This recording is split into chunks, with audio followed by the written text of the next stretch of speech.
slammed the book in, and expanded LaSalle Street, hoping you wouldn't notice. The Riedberg Out Center was originally installed as a grocery wholesale warehouse. And here, conservationists will be pleased. By the way, if you've been to a state park or a national park, you're a conservationist.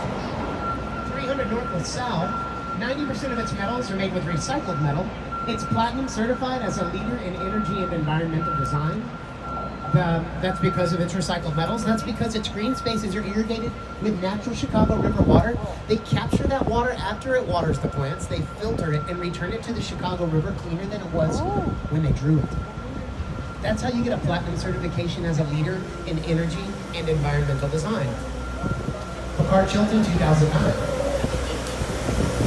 Open up your eyes, folks. That's not metaphorical. Literally open your eyes. It's 4.2 million square feet, 1.5 million square meters. Graham Anderson, Probst & White designed it, financed by Marshall W. Fields, aka Macy's. It's the merchandise mart. It had its own zip code until 2007. Mail staff could not complete mail delivery within a 40-hour work week unless they wore skates. Macy's, Marshall W. Fields struggled in the 30s because of the Great Depression. Joseph Kennedy swooped it up for $13 million with his ill-gotten money from the 1920s. Now take a look at those Pez dispensers. The Kennedys put those in to honor catalog and department store retail magnates like, Sears, Roebuck, Woolworth, J.C. Penney, Aaron Montgomery Ward, etc.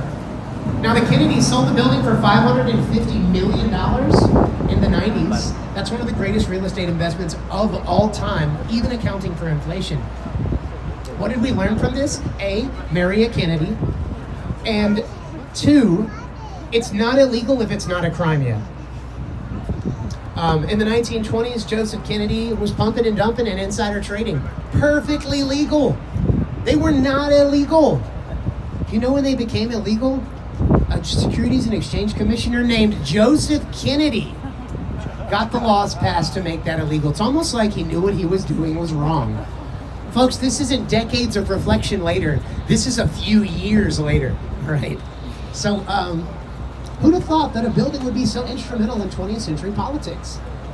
Folks, those New England Senate races didn't pay for themselves. That was the merchandise mart. Now, Wolf Point, a little over our right shoulder, you'll see 3 new skyscrapers going up there. I want to tell you about the history of that. That's where we named our city Chicago, which means place that smells in Potawatomi. Wild onions grew here rampantly. This rampant growth would cause rampant rotting in July and August. Skunky smell. There's a word for it in Potawatomi, not in English. The word is Chicago. Obviously, we've anglicized it a little bit. The Potawatomi would say Chicago.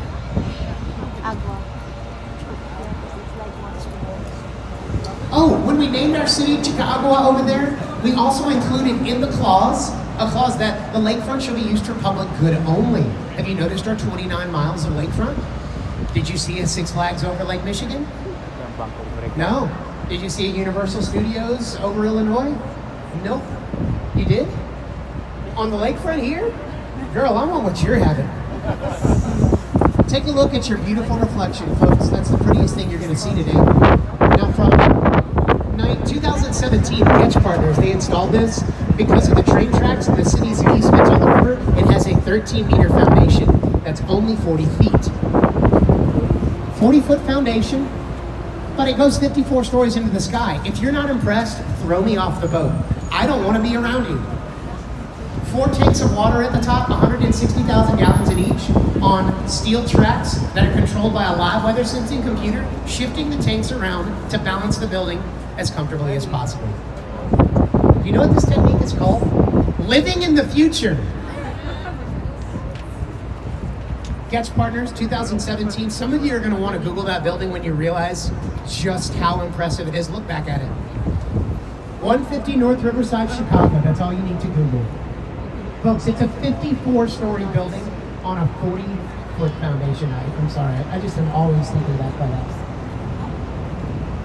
Nothing like it in the world. 100 North Riverside also has an unusual foundation, but they disguised theirs a little more. This is by Perkins and Will, 1990. Now, Boeing is headed out. They're going to Arlington, Virginia, so they can lobby our congressman more easily and more often than they already do. But if you look, see those steel trusses? Those steel trusses are supported by those concrete caissons. And then those steel trusses literally suspend the west wing of the building and the east wing of the building. That building is not only about, I'd say, a fifth, maybe a quarter of that building is supported by the concrete in the middle. The rest is hung on top. Once again, if you're not impressed, throw me off the boat. To North Riverside Plaza. This is where I imagine Spider-Man's newspaper worked. Oh, that's because it's the old Chicago Daily. It was a newspaper for decades, right? Probably why I'm getting that feeling. Hollywood and Route, 1929. Notice they built no building over the train tracks. It was 1929. We didn't have the technology and methodology to put a proper building over 8 train tracks. Now by the 60s, my friends, look, suddenly we do have the methodology and the equipment to put 22 stories, steel and glass. Great example of modernism right here. Less is more, no decoration, utility, versatility, durability, customer satisfaction. These are the tenets of modernism. Assuming your customer is blind, these are a really, really good choice.